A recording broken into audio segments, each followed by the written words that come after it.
Part 2. The Night He Let Me Into His World. The next evening, I arrived at the Golden Lantern early.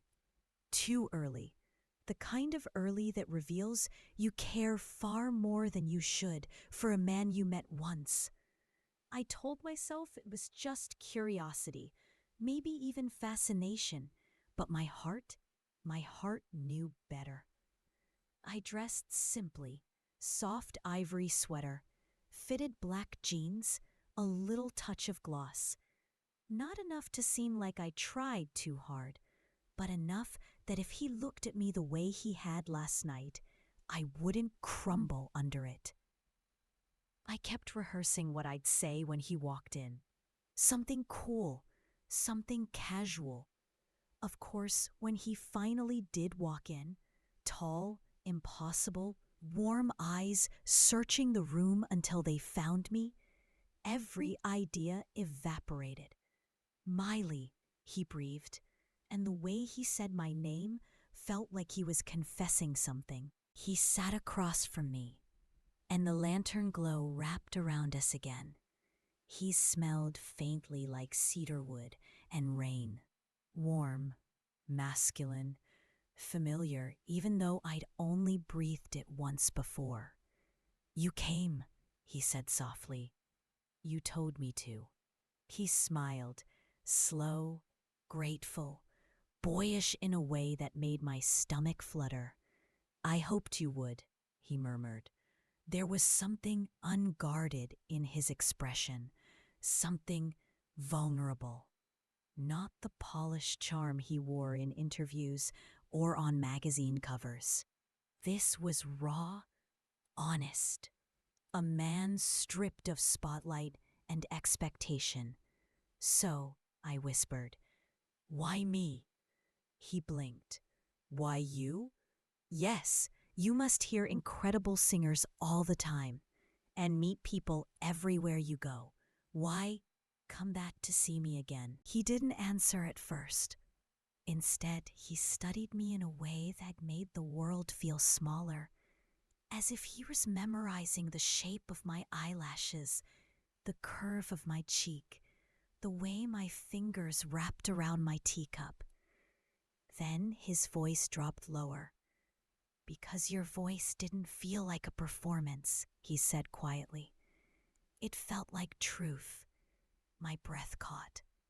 "And," he added after a long pause, "because you didn't look at me like I was everyone else's fantasy." "So how did I look at you?" I asked. "Like you saw the person, not the actor. Do you know how rare that is for me?" There was so much sincerity in his tone, it softened something inside me. "And what do you want me to see?" I whispered. His eyes warmed, a slow, molten heat. "I want you to see the man who hasn't stopped thinking about you since last night." My pulse stumbled. He leaned slightly closer, elbows on the table. His voice dipped to something intimate, textured like velvet. "I kept remembering the sound of your voice, the way you closed your eyes when you sang that last note, the way your lips curved when you tried not to blush." His gaze lingered on my mouth. I didn't want the night to end.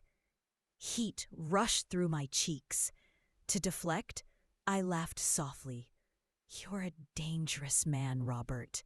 He tilted his head. "Why do you say that?" "Because you say things like that." "And how does it make you feel?" The question was soft but charged, like the room was holding its breath. I swallowed. "Seen." The words seemed to hit him. His expression gentled, softened further. "That's all I want," he whispered. "To see you, and for you to see me." A quiet beat passed between us. One heartbeat, then another. He broke the silence. "Miley, can I take you somewhere?" My brows lifted. Where? A place where I can be myself and you can breathe without an audience.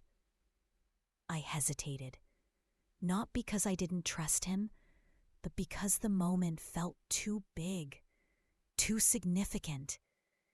Is it far? I asked. It's quiet, he replied, and safe and warm. Warm. The way he said it made something inside me tilt, lean toward him like a flower toward sunlight. Okay, I breathed. He reached out his hand, not commanding, not assuming, just offering. I placed mine in his. His fingers closed around mine in a gentle, deliberate way that sent a heat up my arm, settling under my skin. He didn't lead me to a car. Instead, we walked through quiet streets lit by amber streetlights, through corners of the town tourists never noticed. He kept our hands loosely intertwined, as if he wanted the contact but didn't want to startle me. After a few minutes, we reached a small hidden pier behind a row of old shop fronts. Wooden planks, little lanterns along the water, the soft lapping of waves below. This is where I come when I want to forget everything, he said. You've been here before? I asked. More than you'd imagine. He lowered his hood, the wind brushing through his hair. No cameras, no crowds, just peace. He let go of my hand slowly, like he didn't want to, and leaned on the railing. I stood beside him. The lantern light danced on the water, making everything shimmer. He looked at me, really looked. I want to know you, he said simply. I laughed softly. You barely know anything about me. Then tell me. I leaned against the railing. I'm a small singer from a small town. I write songs I'm too shy to show people. I live in an apartment so tiny it hums when the heater turns on. I smiled. That's not exactly the life of someone who belongs next to you. He turned his body fully toward me. His face was inches from mine now, close enough that I could feel the warmth of him. Who told you that? He whispered. The night shifted, subtly, intensely. His nearness was overwhelming in the softest, sweetest way. I just know it, I murmured. You're wrong, he said gently. You belong anywhere your heart wants to be, even beside someone like me. The words pressed against my chest. He reached out and brushed a loose strand of hair from my cheek. His knuckles grazed my skin, light, warm, slow. My breath caught. He noticed. His voice dipped lower, softer. Miley, he said, the syllables thick with longing. Can I ask you something? I nodded. Last night, when I touched your hand, did you feel it too?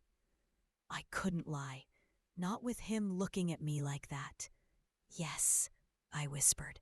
I felt it. He inhaled, a quiet, shaky breath he didn't try to hide. I haven't felt something like that in a long time, he murmured. A pull, like something in me recognized something in you. My heart melted. Me too, I admitted. The wind shifted, brushing past us like an invisible request. Everything felt suspended, like the universe had pressed pause, and the only thing moving was the space between us. He lifted his hand, slowly, giving me every chance to pull back. I didn't. His fingers touched my jaw, warm, tender, tracing the line of it. My eyes fluttered shut for a moment, overwhelmed by how gentle he was with me. "Miley," he whispered, voice thick with emotion, "I want to kiss you, if you'd let me." My breath trembled. I opened my eyes. His gaze held mine, soft, earnest, slightly uncertain. "You can," I whispered. He stepped closer, so close I could feel the warmth of his chest against mine. But he didn't rush. He cupped my cheek softly, his tongue brushing my skin in slow, delicate strokes. When he finally leaned in, he paused just a breath away, lips barely grazing mine, a touch so light it felt like a question. I answered it by leaning in the final inch. Our lips met in the gentlest kiss, tender, emotional, full of quiet longing. No urgency, no pressure, just the pure sweetness of two people finding each other for the first time. His hand slid to the back of my neck, cradling me, his lips moving against mine slowly, carefully, like he wanted to savor every second. Heat unfurled in my stomach, soft and warm. My fingers curled into his coat, holding him closer. The kiss deepened, still sweet, still soft, but threaded with something warmer, something that made my heartbeat move in slow, heated waves. His breath mingled with mine, warm and unsteady. When we finally pulled apart, our foreheads rested together, both of us breathing a little harder. "Miley," he whispered, voice warm and low, "I don't want tonight to end." Neither did I, but I also didn't want us to rush something that felt like it was growing in the most beautiful way. So I brushed my thumb along his jaw, feeling the faint stubble there. "Then don't end it," I whispered. "Just stay with me in this moment a little longer." He exhaled, his lips curving in the sweetest, most devastating smile. "I can stay as long as you want." And he did. We stood there on the pier, talking softly, sharing secrets, letting our hands find each other again and again.